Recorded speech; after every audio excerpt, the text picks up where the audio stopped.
All right, so this is kind of day two. Yesterday, you should have kind of written about the Mongols. We kind of addressed the question and answer form. We talked about that beginning image, which we'll talk about at the end. And then we kind of went through what the Crusades had to do with this. How did the Chinese and the Mongols have to play into this? And we're going to pick up now with the actual Black Death. So the Black Death is a bacteria, as we've mentioned before, called Yersinia pestis. Yersinia pestis is found in 1330s in China. So this begins in China in about 1330. Couple things about Yersinia pestis, or the Black Death, as it is known.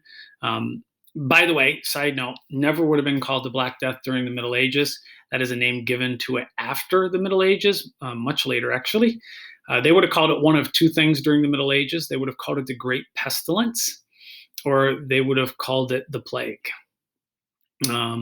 So those would have been the two things they would have used. They never would have called it the Black Death. It travels from China to Europe in about 17 years. That's pretty fast back in those days. It really travels even faster than that in some ways, but it travels to Europe in 1347. And in 1347, the Mongols are, I'm going to go back to this slide again that you don't see, but on the Black Sea, there is a city up here, and I know you can't really see it right now, so I'll try to just highlight it very quickly. There is a city right off this in the middle of the Black Sea, and it is called Kaffa, and it's spelled C-A-F-F-A, I believe. Kaffa is where the first use of biological warfare that ever took place. And in that place, the Mongols were laying siege to a European castle. The castle was there as a trade route, so the Venetians, or people from Italy, were running that castle. European or goods would come across the Silk Road into the Black Sea. From the Black Sea, the Venetians would then transport it to Italy, and they would continue to sell those products.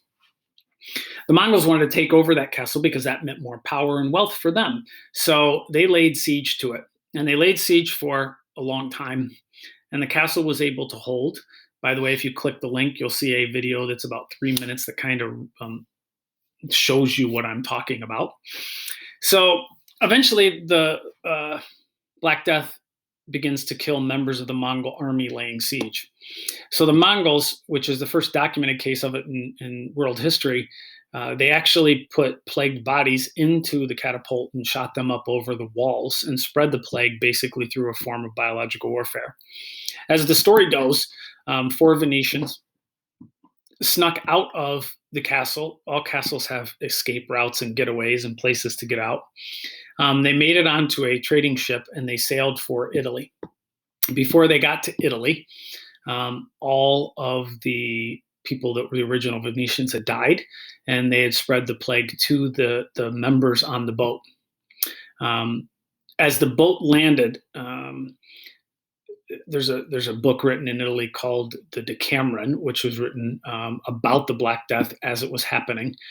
And they described the scene as the boats came in, and the Venetians went out to help them. And when they opened it, as soon as they opened the boat, these 6 people came onto land, and they realized something was majorly wrong. They sent the ships away, but it was too late. As soon as those people walked onto land, the plague had now entered Europe. They had no idea what was going on, none whatsoever. Okay. Many people believed this was a punishment from God, that God was poisoning the air, that the planets had aligned in a certain order.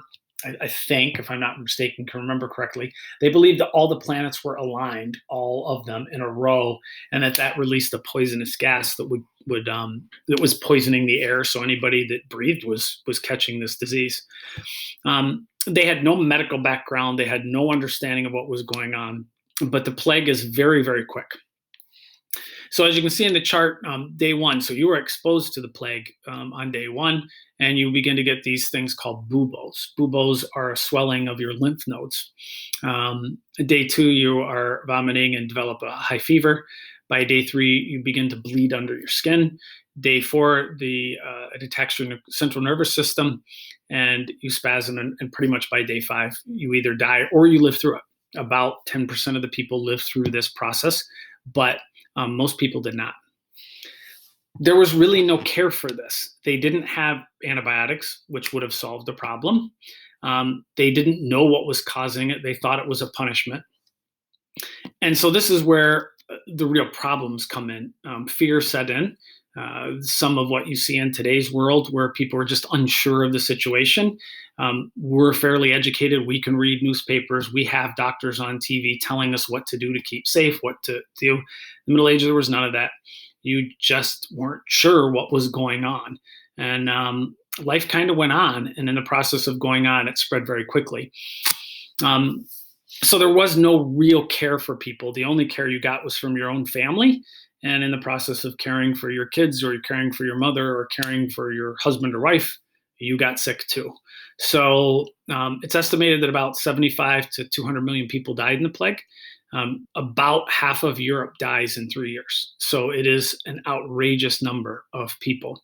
A huge number of people. Again, to put it in perspective of today's world, we're talking about 50,000 people have died in the United States. It would have to be 150 million people to be similar to the Black Death. So it's a very different thing. It did lead to this every man and woman for himself or herself. There was, as the plague came to your village, and I'm going to talk about this on the next slide a little more, but people would really begin to just run.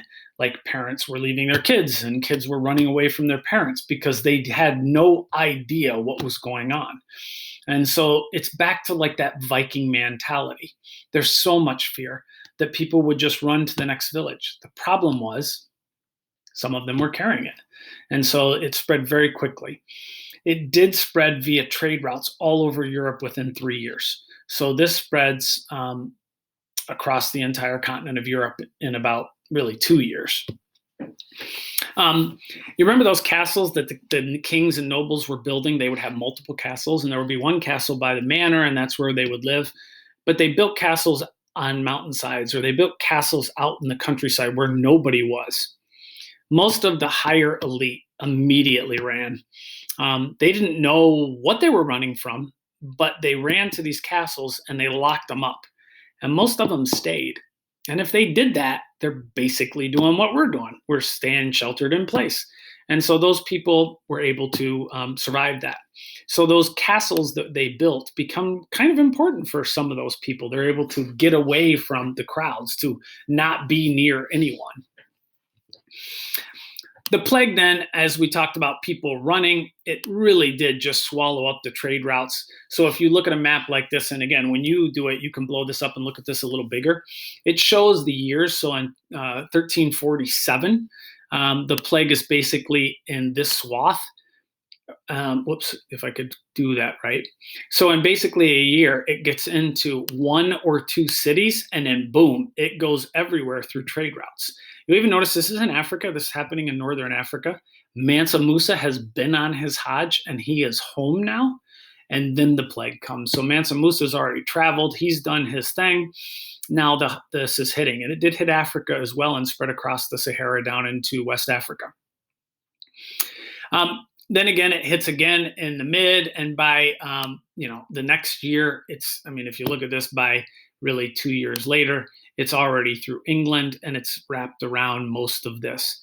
Ironically, it didn't hit Russia really bad. Russia was kind of isolated.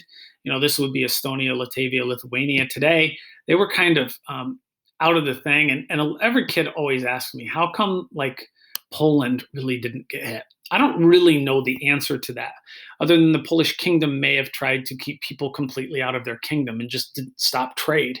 So they basically, you could say, is they social isolated. And so it let the worst pass before it hit them. This disease is a little bit different than what we're dealing with today. Well, it's very different. Okay, it is very contagious through the air, extremely contagious. And you can get it through contact with people. So if you're taking care of somebody, you can get it, which these are just kind of how it went. It's known that the bacteria Yersinia pestis resides in the belly of a flea. So this whole idea of the fleas, although they're blamed for the Black Death, you'll hear in a few minutes, The actual flea rode on the rat. The rats rode on the boats. The rats were in shipments of goods. And so as they would go to village, the rats would get off and scurry away, and the fleas would jump from animal to animal. If you remember back, people were sleeping in their homes on straw with their animals. So as the fleas got on the home animals, they would eventually get on the humans, bite the humans. And ultimately, what a flea does is it actually injects a little bit of basically vomits in you, and you get the bacteria through the bite of the flea. And so that's kind of how it goes. You can see in the next screen that the death toll is pretty massive in Europe, and this is the plague years. Boom, it drops. So one thing I think a lot of kids don't recognize is the growing population of Europe all through the Middle Ages, at least from 1100 all the way to 1300. You are seeing population increase, a drastic drop off, right? And then a very slow intake. So if you get to about where they were, it takes almost 200 years for them to gain the population back lost from the plague. So 200 years is a pretty long time. Another thing about the plague, and there's a dip here, is the plague does come back into Europe. That comes in the 1600s. I'll reference that at the end of the slideshow. So the last thing I'm going to show you for today, one of my favorite of the songs, is Fleas on Rats. This is Amy Burvell. There'll be a slide after this where it's going to ask you to kind of summarize what you learned about the Black Death today. Based on the world we're living in, we're going to move on and talk about the effects. We're not going to spend a lot more time here. Although I would tell you, again, there are links that if you're interested, you can find out more, as well as the social studies website, the Students for Tomorrow, Quest 8 or Quest 10 or 11, which is about the Black Death. There are a lot of links there if it's something you're really interested in and want to find out more. So that's going to be it for Tuesday. Have a good day.